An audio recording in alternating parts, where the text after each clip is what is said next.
in the past week, what he's been able to discern from EPA's rule.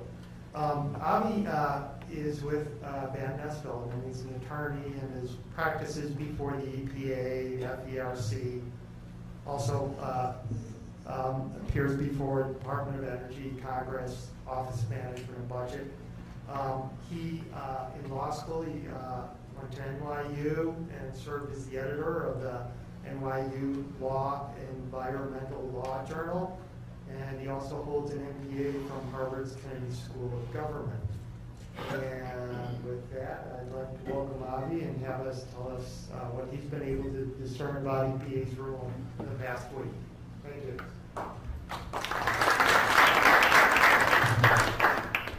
Thanks, Steve. Thank you for the segue. So some of you may have been expecting Bob Nordhaus. I apologize, I am clearly not Bob Nordhaus. I'm not Bill Nordhaus, and I'm not even Ted Nordhaus. But hopefully I will be able to give you some background on some of the recent federal environmental policy updates. I do have the pleasure of working with Bob at Van Ness Feldman on energy and environmental issues. So what are we going to talk about today? So this is our agenda.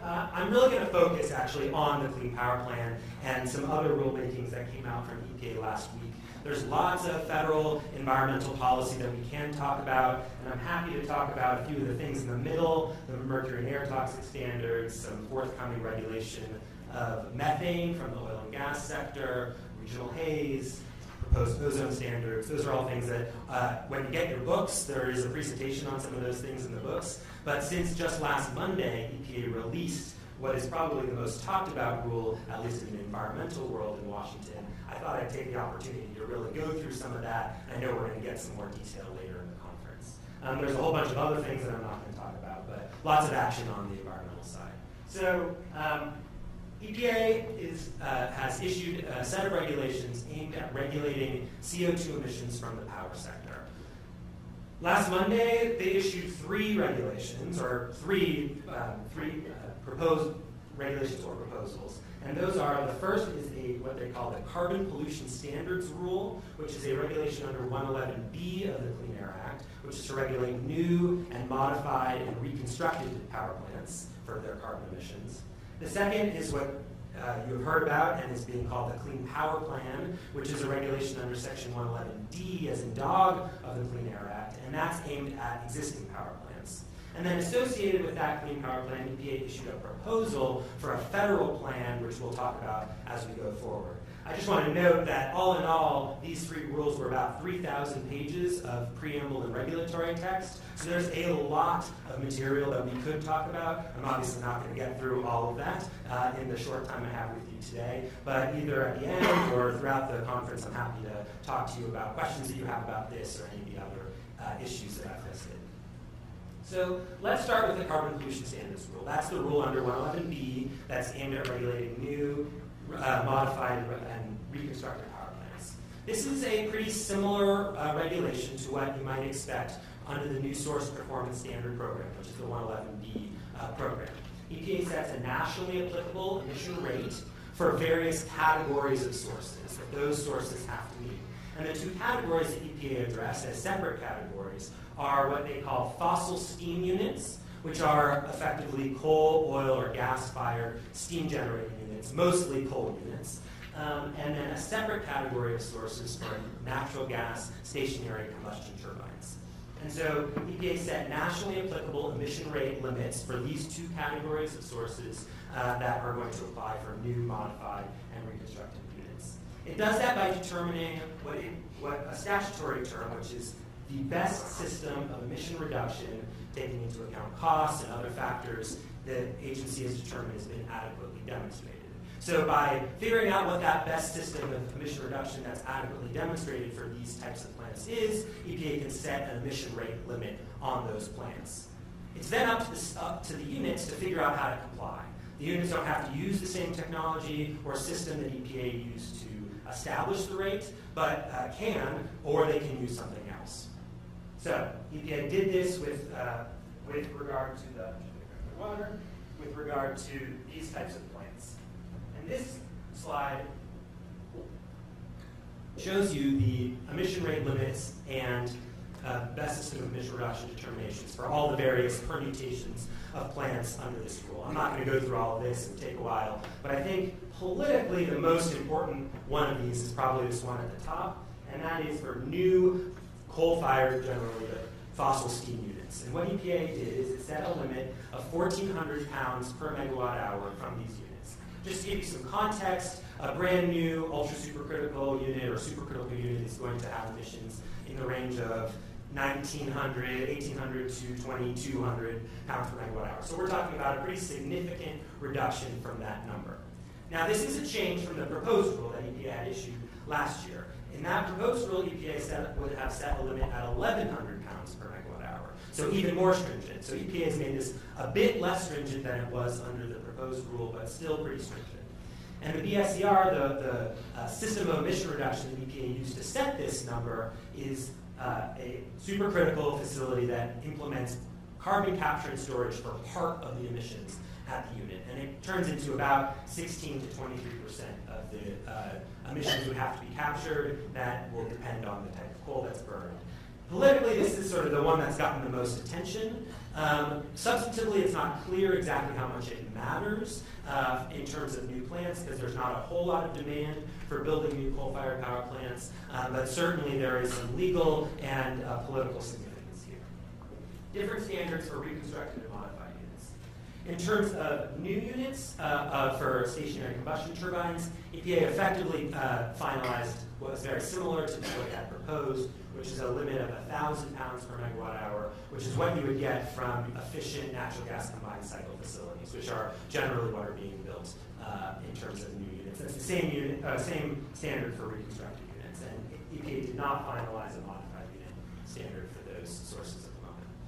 Frankly, the most important part of this rule is that it is a predicate for the next rule. In order to do a regulation under 111D, like the Clean Power Plan, you have to have emission standards for new units for that pollutant, so for CO2. And so this rule establishes emission limits for new power plants for CO2, and that allows EPA to take that next step and set emission limits or set in motion emission limits for existing power plants. So let's talk about the Clean Power Plan. The objective, like I said, of the Clean Power Plan is to reduce emissions at existing fossil fuel-fired EGUs, power plants. EPA has projected that that's going to result in a reduction, that the plan, when implemented fully, is going to result in a reduction of those emissions by 32% compared to 2005 levels in 2030. And for what was said earlier, this is a really important political number because it is what the United States, part of what the United States is taking to the international negotiations in order to show some leadership from the administration's standpoint, but it is not a regulatory obligation. This is what EPA thinks will happen when everything gets implemented, but it is not itself a requirement. So that, I think, has been a little confusing in some of the press. So that's an important number, but it is not necessarily what will happen. It may be higher or lower depending on how this gets implemented. There have been many changes from the proposed rule. We'll talk about some of them, but not all of them. One thing that hasn't changed, I apologize, it looks like this got a little screwed up here on the PowerPoint, but actually the important thing is actually at the top, which you can see, and what hasn't changed is the structure of the rule, which is, I think, most easily thought about in two different parts. So the first part is that EPA sets goals for states for what the EGUs in those states are going to have to do under the plan. That's something that EPA does, and it does it by determining the best system of emission reduction, very similar to under the 111B rule. It's then up to the states to figure out how to do that. And so the states come up with and submit plans to EPA outlining how they're going to require the EGUs in their state to reduce their emissions consistent with the goals. So we'll talk about each of those in turn. First, with regard to the goals.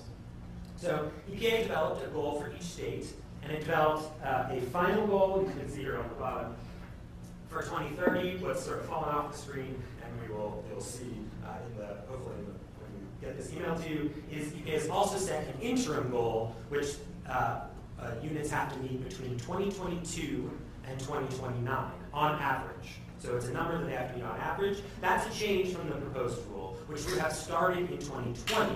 EPA has pushed that start date back to 2022 to give states and utilities time to ramp up their emission reductions. The other big change here is the methodology by which EPA set the goals, and this is a pretty fundamental change. Whereas in the proposed rule, EPA looked state by state to figure out what that best system of emission reduction was for the units in that state, EPA did not do that specifically in the final rule. Instead, what EPA did is it, more consistent with the 111B kind of rules, tried to figure out a nationally achievable emission rate limit for each category of sources. So it wants to come up with a nationally achievable emission rate limit for coal plants and a nationally achievable rate limit for gas plants. And then it uses that nationally achievable limit and applies it state by state. So you end up with different state goals, which we'll go through, but they're based on that nationally achievable limit. So that's the big methodological change. So let's go through that in a little bit more detail. EPA thinks that EGUs can reduce their emission rates and emissions differently depending on where they're located. But rather than depending on what state they're located, in the final rule, EPA really looked at what region of the country they're located. So it divided the first country up into the three interconnected grids. This is the Western Interconnect, Eastern Interconnect, and the Electric Reliability Council of Texas Interconnect, which is most but not all of Texas. EPA then applied for each of those regions, for the power plants in those regions, three what it calls building blocks. You've probably heard that term if you've been reading about the proposed rule or about this over the last year. These building blocks are effectively individual measures that units can take to reduce their emissions, or that states can take. There's actually a little bit of play there about whether states or units can take to reduce the emissions at these existing units. So whereas in the proposed rule there were 4 of these measures that EPA identified as adequately demonstrated, in the final rule there's 3. So what are the 3?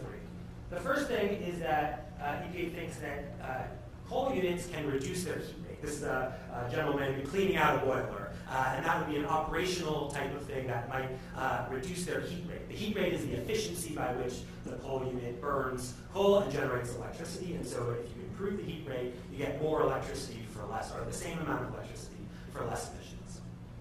The second building block, well, the second thing that they did, what he calls the third building block, and it's out of order, I apologize, it's a little confusing there, is to figure out how much renewable energy can be implemented in that region that would allow the region to back off the existing coal and natural gas units, and by doing so, reduce their emissions. So here they looked at specifically new renewable energy. That's a change from the proposed rule, where they also looked at under construction and some amounts of nuclear power, and they also considered the amount of existing renewables in the proposed rule. So no longer does EPA consider existing renewables or under construction or at-risk nuclear in the final rule. EPA then, given the emissions rates and utilization of those units, of those coal units and gas units, EPA then says that there can be a shift from those higher emitting coal units to the lower emitting gas units to further reduce the emissions in the region. So that's the third. The second building block, which is applied third, for complicated reasons we can talk about it here in present. One thing to note is in the proposed rule, EPA considered energy efficiency as an emission reduction strategy that could be used. EPA does not include energy efficiency as part of the best system of emission reduction in the final rule. So that is no longer there. Now, EPA does emphasize that states can continue to use energy efficiency in compliance, but it's no longer part of how EPA set each individual state's targets. Okay, so EPA does this sort of calculation for each grid region and for each year on the theory that you can sort of ramp up these emission reductions over time. But remember, I said they want to pick a nationally achievable emission rate limit, not a grid-wide achievable emission rate limit. So what they do is they have to translate that into a national number. And they do that by, for each type of technology, for each grid, they end up with a number, and then they pick the one that is the least stringent. And remember, we're talking about rates here, so the higher numbers are less stringent, the lower numbers are more stringent. So, for example, in 2022, the Eastern Interconnect has the least stringent number for coal-fired units whereas Texas has the least stringent number for natural gas units. And so you end up with an emission reduction, a nationally achievable number based on those numbers. You do that for each year. How much can those units reduce in each year? And you end up with this sort of declining trajectory for what's achievable nationally. But EPA wants to give states flexibility. It doesn't want to make them to get each number every individual year. So instead of doing that, it takes the first 8 years from 2022 to 2029 and averages them together. And so at the top right-hand corner, you see you end up with an interim target that's for each technology type in a rate limit. So 1534 for fossil steam and 832 for combustion turbines. Then in 2030, you end up with a final number that is achievable for each technology type by 2030. But again, EPA is required to implement this program on a state-by-state basis. And so it has to translate these nationally achievable numbers into state-based goals. And it does that by effectively just taking a weighted average of what percentage of each state's fossil generation was fossil steam, coal units, and what percentage was natural gas units, combustion turbines. And by taking that weighted average and applying those nationally achievable emission rates, you end up with a state-by-state goal number. You do this sort of calculation for each state, you end up with a state-specific emission rate target. Okay, so what does that look like for the West? The Southwest.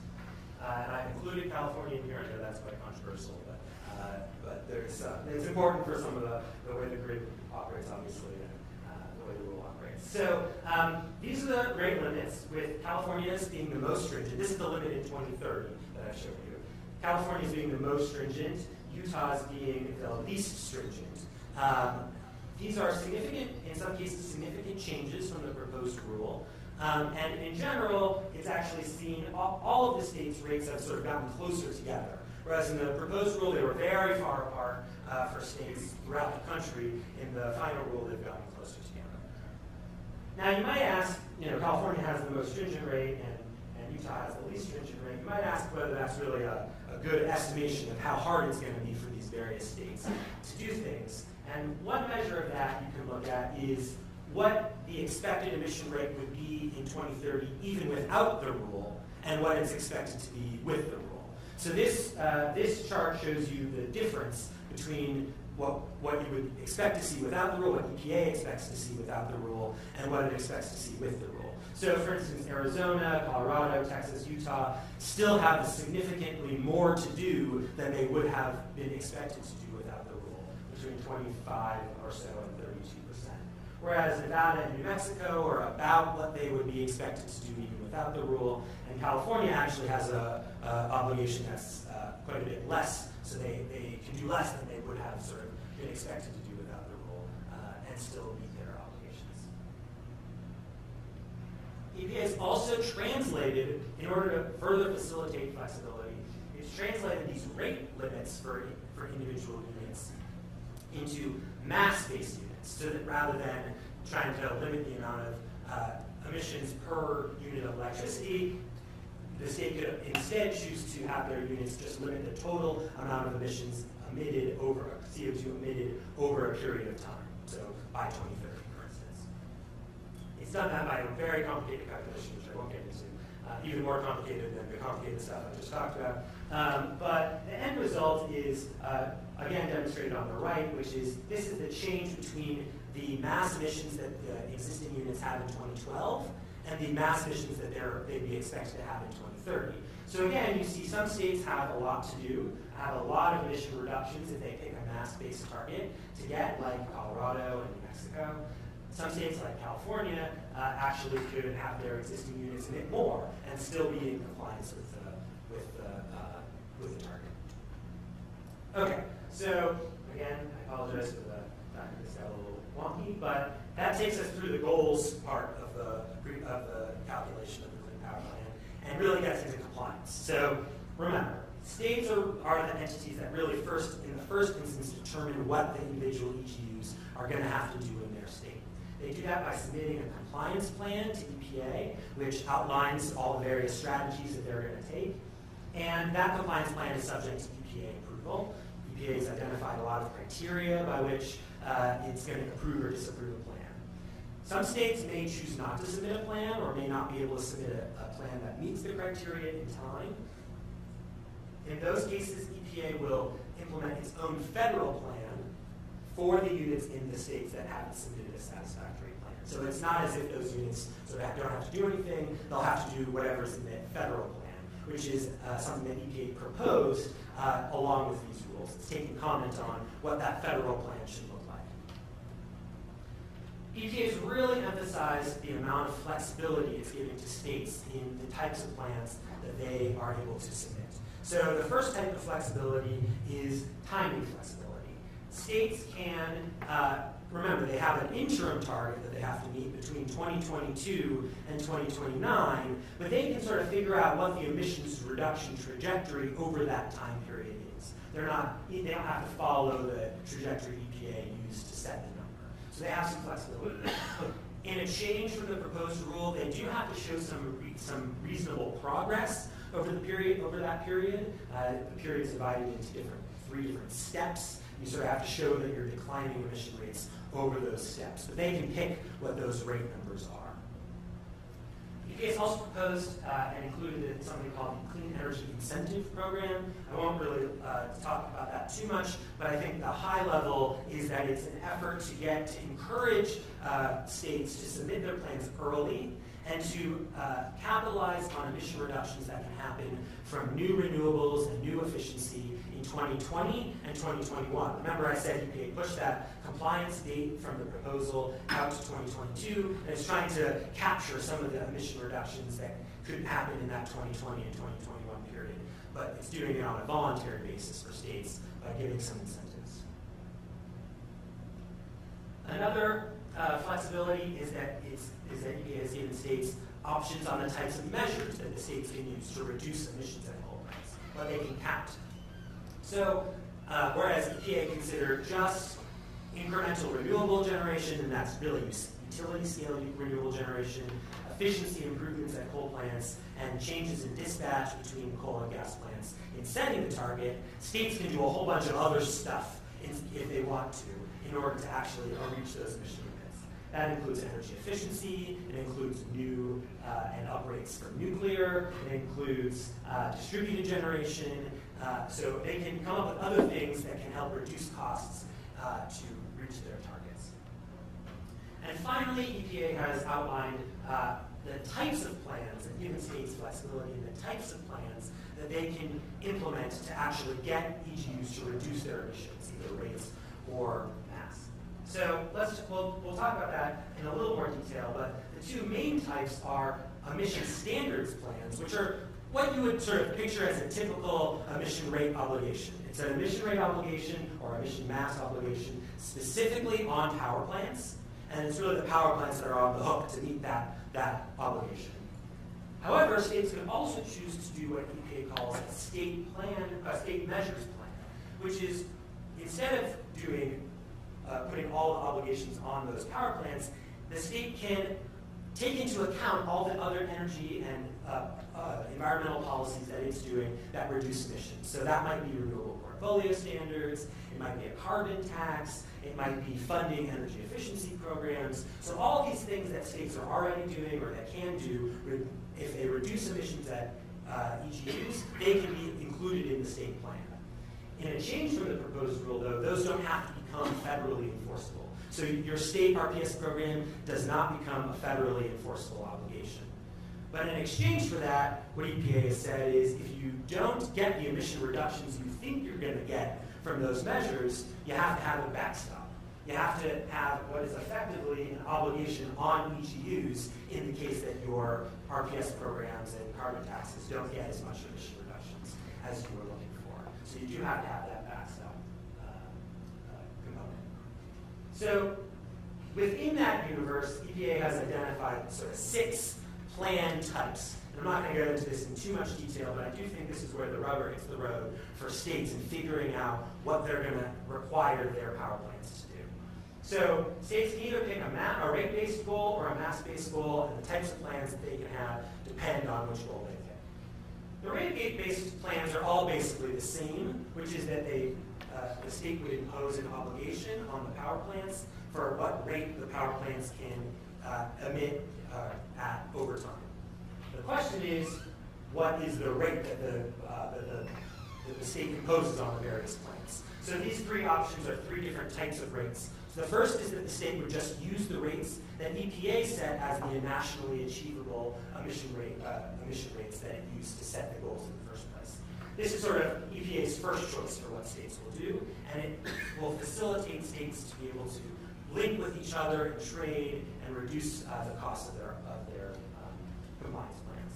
The second option is that the states can impose the state goal on all of the units in the state, so they all have the same rate. The third option is the state can come up with some other set of rates. That's fine as long as together they result in the reductions that are consistent with the goal. Let's see that one. The second type is for mass-based plans. We've already talked about state measures plans. Those are only available if you pick a state goal, mass-based state goal. But those are the ones where you have your renewable portfolio standards or other things that can reduce emissions. If you don't pick a state measures plan and you want a mass-based goal, you basically have two options, both of which are effectively emission limits on individual power plants, which then can be traded among those power plants. And those are effectively what EPA is asking for is the state to set up a cap and trade type program for the power plants in their state. Now, the state has two options. It can either impose that cap and trade program just on the existing units, or it can also bring in new units. And EPA really would like states to do that so that there isn't an artificial incentive to build some new units that don't have to meet the emission reduction obligations under this rule. So it's built in some what it calls leakage provisions to encourage states to bring its new units in, but it doesn't require that. So these are the sort of types of plans. The federal plan proposal, which I mentioned, this is if state chooses not to submit a plan, is effectively just EPA has co-proposed two options. One is sort of the top rate-based option, and one is the first mass-based option. So EPA is going to pick one of these two things for states that choose not to submit a plan and impose that on their AGUs. And EPA said it's not going to let states choose which one it picks, and it's not going to pick them differently for different states. It's going to pick one nationwide for any state that doesn't impose its own plan. Okay, so just one last slide on compliance, which is units on tribal land. I know that's something that's particularly important here in the Southwest. This is a change from the proposed rule, where in the proposed rule, EPA didn't ask units on tribal land to do very much. In the final rule, it actually is. And basically what it's done is for the various tribes that have existing fossil units, it set emission rate goals consistent with that nationally achievable emission rate number that it came up with. So for states with only NGCC facilities, for tribes with only NGCC facilities, like Fort Mojave, the goal is set based on that number. For tribes with coal units, the number is set based on the coal unit number. And tribes will have the option to submit a plan, but if they don't, the units on the tribal land will have to comply with the federal plan. And there's some opportunities for these units to potentially benefit from interaction or trading, coordination with other states or through the federal plan, particularly because, as was mentioned, some units have already announced that they're retiring, and that may be an opportunity to generate some potential revenue or to participate and contribute to the compliance of other states. Okay, so that really takes me through the compliance side. Just a minute on timeline. EPA proposed the Clean Power Plan in 2014. What happened last week is the final Clean Power Plan. EPA is taking comment on the federal plan for 90 days after the federal plan gets published in the Federal Register. That hasn't actually happened yet, so we're expecting the comment deadline to be somewhere towards the end of the year or the beginning of next year. States are starting to develop their plans now. They have already begun, but it's really beginning in earnest. That will happen until an initial submission deadline of September 2016. However, really, EPA has said that states can have until 2018. States can ask for a 2-year extension. That's a change from the proposed rule. So we're really looking at September 2018 that states would get their plans together for how they're going to reduce emissions at these existing units.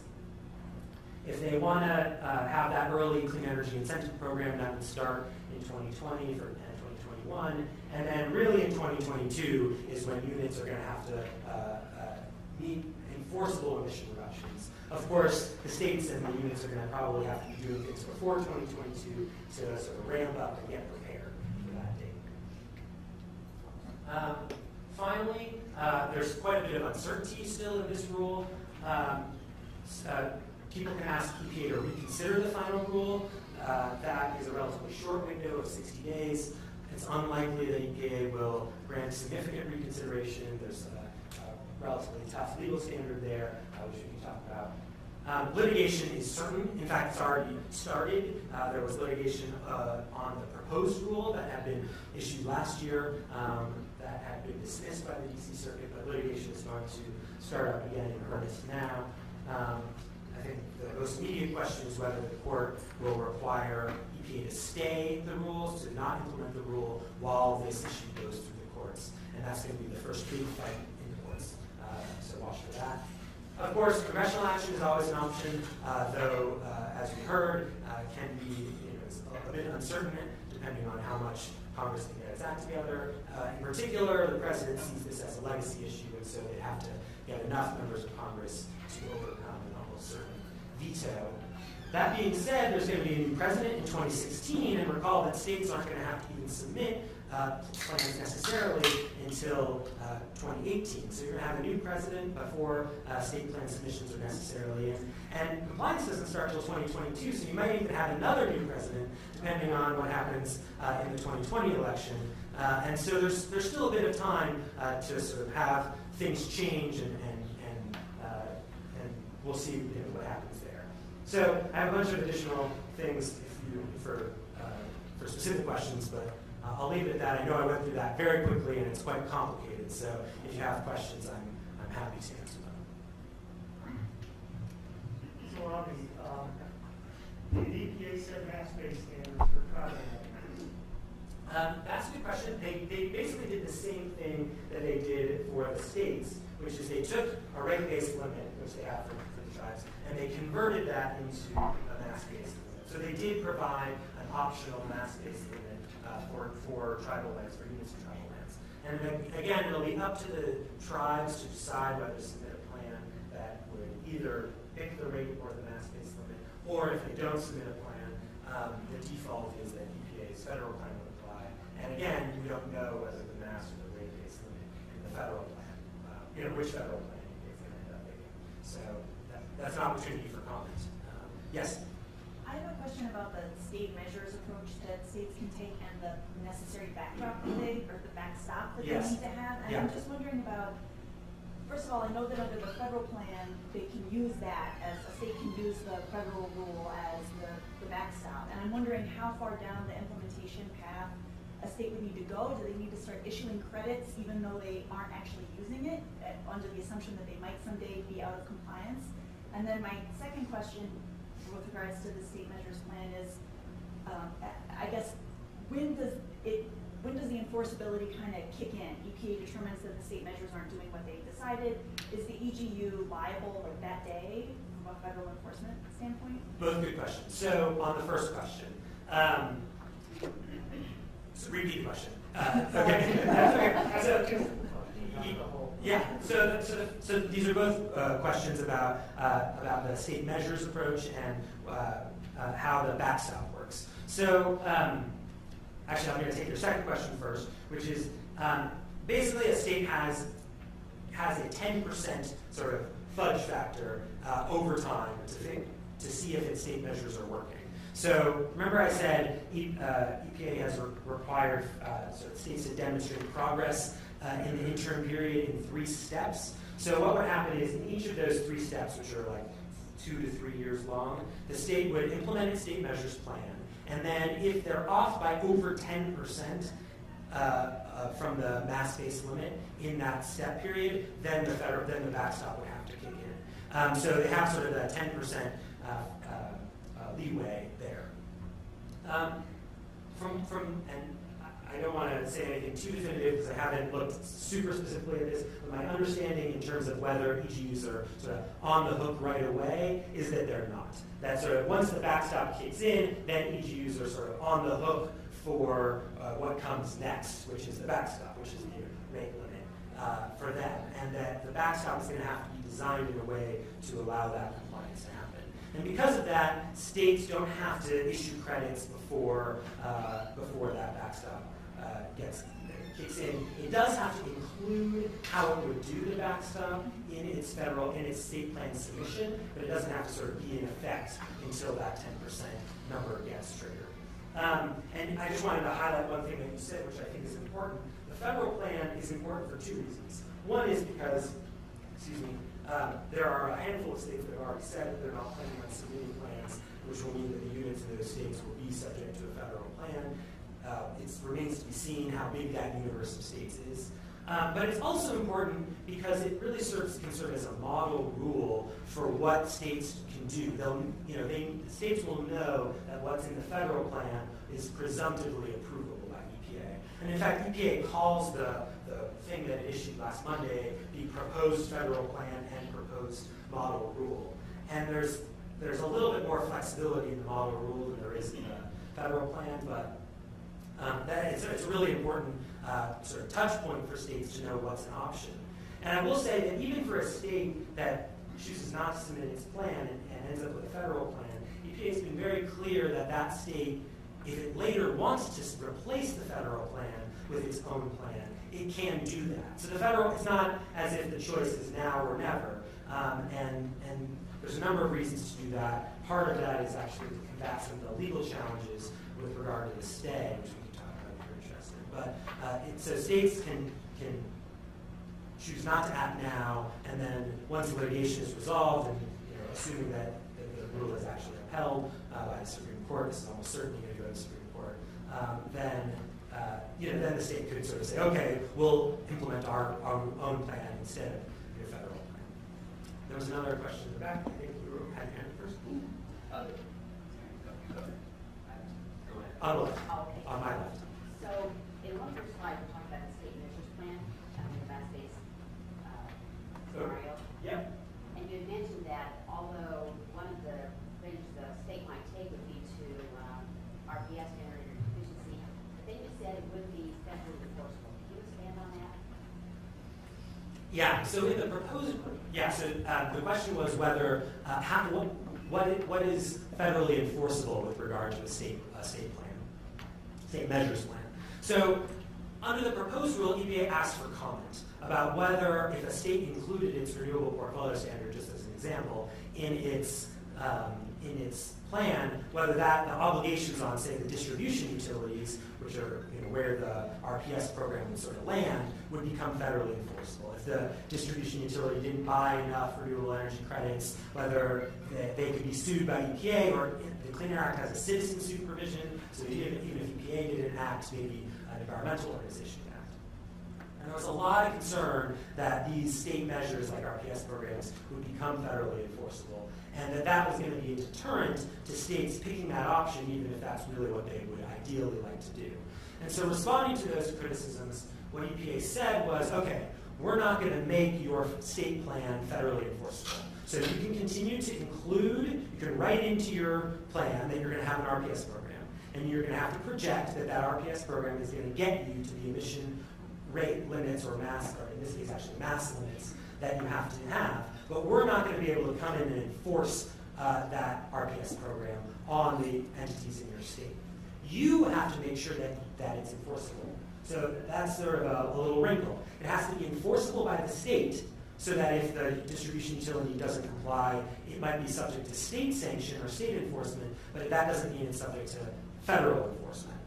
But again, if it's not working, or if you're not enforcing it, or you're not getting the emission reductions you want, then you have to kick in that backstop, which is a limit on the actual power plants, and that will be federally enforceable. Does that answer your question? Okay. Okay, so I think we're out of time, but feel free to come find me later at the break or at the cocktail hour later, and I'm happy to talk with you more about it.